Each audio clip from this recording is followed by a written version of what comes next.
എല്ലാവർക്കും നമസ്കാരം. വേദ വിത്ത് ഹരിയിലേക്ക് സ്വാഗതം. നമ്മുടെ വീട്ടിൽ പോസിറ്റീവ് വരുത്താനും നമ്മുടെ ദൃഷ്ടിദോഷങ്ങളായാലും നാവിൻ ദോഷങ്ങളായാലും ഇതൊക്കെ മാറുന്നതിനും കുട്ടികളുടെ പഠനത്തിൻ്റെ മികവിനും വാസ്തുദോഷ പരിഹാരത്തിനുമായിട്ട് വീട്ടിൽ വളരെ ലളിതമായിട്ട് ചെയ്യാവുന്ന ഒരു കാര്യമുണ്ട്. നമ്മളെല്ലാവർക്കും അറിയാവുന്ന ഒരു സാധനം തന്നെയാണ് മയിൽപ്പീലി എന്ന് പറയുന്നത്. നമ്മൾ സുബ്രഹ്മണ്യ ഭഗവാന്റെ കാവടിയിലൊക്കെ നമ്മൾ മയിൽപ്പീലി കൂടുതൽ വയ്ക്കാറുണ്ട്. അപ്പോൾ നമ്മുടെ സങ്കല്പം അത് സുബ്രഹ്മണ്യ ഭഗവാന്റെ വാഹനം മയിലായതുകൊണ്ടാണ് കാവടിയിൽ മയിൽപ്പീലി വെക്കുന്നത് എന്നൊരു സങ്കല്പം നമുക്കെല്ലാവരുടെയും വിചാരം അങ്ങനെ ആയിരിക്കും. അതുപോലെ തന്നെയാണ് ഭഗവാന്റെ ശ്രീകൃഷ്ണ ഭഗവാന്റെ ഏറ്റവും ഉത്തമത്തിൽ, അതായത് ശിരസിൽ ആ ഉത്തമമായിരിക്കുന്ന സ്ഥാനത്ത് ഒരു മയിൽപ്പീലി എപ്പോഴും ഭഗവാൻ സൂക്ഷിക്കാറുണ്ട്. അപ്പോൾ നിങ്ങൾ ആരെങ്കിലും ചിന്തിച്ചിട്ടുണ്ടോ ശ്രീകൃഷ്ണനും മയിലും തമ്മിൽ എന്താണ് ബന്ധം?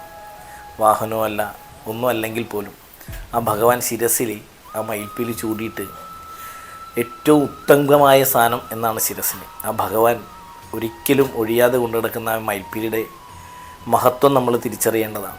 എന്നാൽ നമ്മൾ പലപ്പോഴും അതിനെയൊക്കെ വളരെ നിസ്സാരമായിട്ടാണ് കാണാറ്.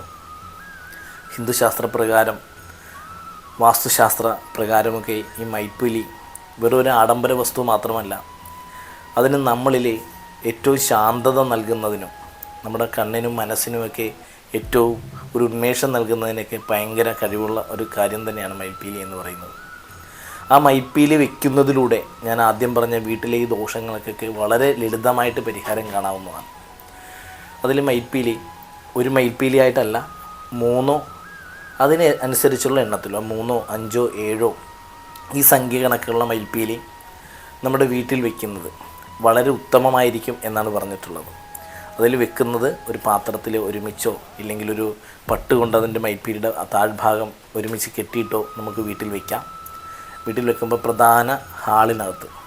പിന്നെ അത് വളരെ ലളിതമായിട്ടൊന്ന് ചിന്തിച്ചാൽ മതി. ഈ മയിൽപ്പീലി ഉള്ള സ്ഥലത്ത് പല്ലി പേടിച്ചിട്ട് വരാറില്ല. മയിൽപ്പീലിയുടെ ആട്ടം കണ്ടിട്ടായിരിക്കാം, പക്ഷേ ആ പല്ലിയുടെ ശല്യം പോലും കുറയ്ക്കാനായിട്ട് മയിൽപ്പീലിക്ക് സാധിക്കുമെന്ന് തന്നെയാണ്.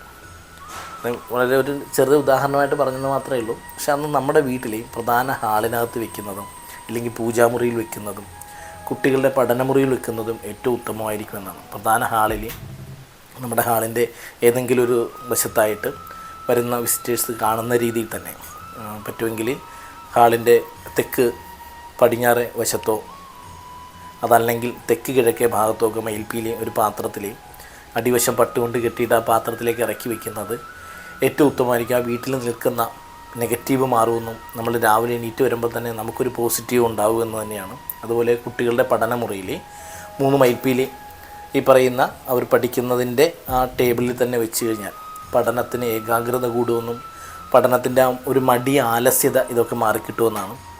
അതുപോലെ നമ്മുടെ വീട്ടിലേക്ക് വരുന്ന ദൃഷ്ടിദോഷങ്ങളോ നമ്മളിൽ ബാധിച്ചിരുന്ന ദൃഷ്ടിദോഷങ്ങളോ നാവിൻ ദോഷങ്ങളൊക്കെ ഈ മയിൽപ്പീലിയേക്ക് ആഗിരണം ചെയ്യപ്പെടും എന്നാണ് പറയുന്നത്. അപ്പോൾ ഇങ്ങനെ വെക്കുന്ന മയിൽപ്പീലി നമ്മുടെ വീടിനകത്തേക്ക് പോസിറ്റീവ് നൽകും. അതുപോലെ തന്നെ വാസ്തുദോഷം, വീട്ടിൽ വാസ്തുപരമായിട്ട് എന്തെങ്കിലും ദോഷങ്ങളുണ്ടെങ്കിൽ അത് മാറാനായിട്ട് വീട്ടിൽ മയിൽപ്പീലി വെക്കുന്നത് ഏറ്റവും നല്ലതാണ്. കുട്ടികളുടെ പഠന മികവിന് മയിൽപ്പീലി ഏറെ ഉപകരിക്കും എന്ന് തന്നെയാണ്. അപ്പോൾ ഈ മയിൽപ്പീലി 2-3 കാര്യങ്ങൾ അതിൽ ശ്രദ്ധിക്കാനുണ്ട്. നമ്മൾ വളരെ വെറുതെ മയിൽപ്പീലി വാങ്ങിക്കി വെക്കുകയല്ല. അതിൽ പ്രധാനമായിട്ട് ഒന്നാമത് പറഞ്ഞിരിക്കുന്നത് വളരെ ശുചിത്വം പാലിക്കണം. എന്ന് വെച്ചാൽ മയിൽപ്പീലിയിൽ ഒടിവോ കേടോ ഒന്നും പാടില്ല. അതിൽ മാറാല പിടിച്ചിരിക്കാൻ പാടില്ല. ആ മയിൽപ്പീലി വെക്കുന്നത് കഴിയാവുന്ന ദിവസവും ആ മയിൽപ്പീലി ഒന്ന് വൃത്തിയാക്കണം. അതിലൊരിക്കലും മാറാല പിടിച്ച് നിൽക്കരുത്. അത് ഗുണത്തേക്കാൾ ഏറെ ദോഷം ചെയ്യും. അപ്പം പൂജാമുറിയിലാണെങ്കിലും മയിൽപ്പീലി കൂട് ഒരുമിച്ച് വയ്ക്കുന്നത് ആ പൂജാമുറിയിൽ നമ്മുടെ പ്രാർത്ഥനയ്ക്ക് ഫലം കിട്ടുന്നതിനും പോസിറ്റീവ് എനർജി നൽകുന്നതിനും ഉപകരിക്കുന്നതാണ്. അപ്പോൾ പൂജാമുറിയിലും ഇതുപോലെ മയിൽപ്പീലിയിൽ ഒരിക്കലും പൊടിയോ മാറാലയോ ഒന്നും പിടിക്കാതിരിക്കാൻ ശ്രദ്ധിക്കുക. അതുപോലെ തന്നെ ഒടിഞ്ഞ മയിൽപ്പീലി ഒരു കാരണവശാലും നമ്മുടെ വീട്ടിൽ വെക്കരുത്. പൂർണ്ണമായിട്ട് വെക്കുമ്പോൾ ആ മയിൽപ്പീലിയുടെ മുഴുവനായിട്ട് തന്നെ വെക്കാനായിട്ട് ശ്രമിക്കുക. അതിൻ്റെ താഴ്ഭാഗം എപ്പോഴും ഒരു പട്ട് വെച്ചിട്ട് കെട്ടി ഒരുമിച്ചാക്കാനായിട്ട് കൂടി ശ്രമിച്ചു കൊള്ളണം. നിലത്ത് വീണ മയിൽപ്പീലി എടുത്ത് വെക്കാനും പാടില്ല എന്നുണ്ട്. നമ്മൾ വീട്ടിൽ വെക്കുന്ന മയിൽപ്പീലി എന്തെങ്കിലും കാരണവശാൽ നിലത്തേക്ക് വീണിട്ടുണ്ടെങ്കിൽ അത് പിന്നീട് ഈ ഉപയോഗത്തിന് നമ്മൾ പറഞ്ഞതായ ഉപയോഗത്തിന് കൊള്ളില്ല. പിന്നെ നമുക്ക് അത് നമ്മുടെ വീട്ടിൽ വെച്ചതിന് ശേഷം ഇപ്പം നമുക്ക് കിട്ടുന്നതൊക്കെ മയിലിൻ്റെ ദേഹത്ത് നിന്ന് നിലത്ത് വീണ് തന്നെ നമുക്ക് ലഭിക്കുന്നത്. പക്ഷേ നമ്മൾ വീട്ടിൽ വെച്ച് നമ്മുടെ കാര്യത്തിന് വേണ്ടി വെച്ച് കഴിഞ്ഞാൽ അതെന്തെങ്കിലും കാരണവശാൽ താഴെ വീഴാതെ നോക്കണം എന്നുകൂടി പറയുന്നുണ്ട്. അങ്ങനെ കഴിയാവുന്നതും താഴെ വീഴാതെ തന്നെ നോക്കുക.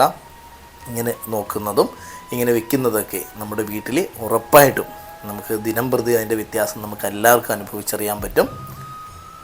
അപ്പോൾ ഇങ്ങനെ മയിൽപ്പീലി വെച്ച് കഴിഞ്ഞാൽ നമുക്ക് ഇന്നൊന്ന് പരീക്ഷിച്ച് നോക്കാം. അധികം ചിലവുള്ള കാര്യങ്ങളൊന്നുമല്ല, വളരെ ലളിതമായിട്ട് തന്നെ അങ്ങാടി മരുന്നുകളിൽ നിന്നൊക്കെ മയിൽപ്പീലി വാങ്ങിക്കാൻ കിട്ടും. ആ മയിൽപ്പീലി വാങ്ങിച്ച് നിങ്ങളൊന്ന് വെച്ച് നോക്കൂ. നമുക്കൊരു ഏറ്റവും പോസിറ്റീവായിട്ട് തന്നെ നമ്മുടെ ഓരോ ദിവസവും ആരംഭിച്ച് മുന്നോട്ട് പോകാൻ സാധിക്കും. സാമ്പത്തിക കാര്യങ്ങളായാലും രോഗദുരിതങ്ങളായാലും വീടിൻ്റെ ദോഷം കൊണ്ട് നമുക്ക് സംഭവിക്കുന്നതൊക്കെ മാറിക്കിട്ടുന്നതാണ്. അപ്പോൾ എല്ലാവരും ഇതൊന്ന് പരീക്ഷിച്ച് നോക്കുക. അപ്പോൾ എല്ലാവർക്കും ഒരു ശുഭദിനത്തെ നേർന്നുകൊണ്ട് എല്ലാവരും മൂകാംബിക ദേവി അനുഗ്രഹിക്കട്ടെ എന്ന് പ്രാർത്ഥിച്ചുകൊണ്ട് എല്ലാവർക്കും നമസ്കാരം.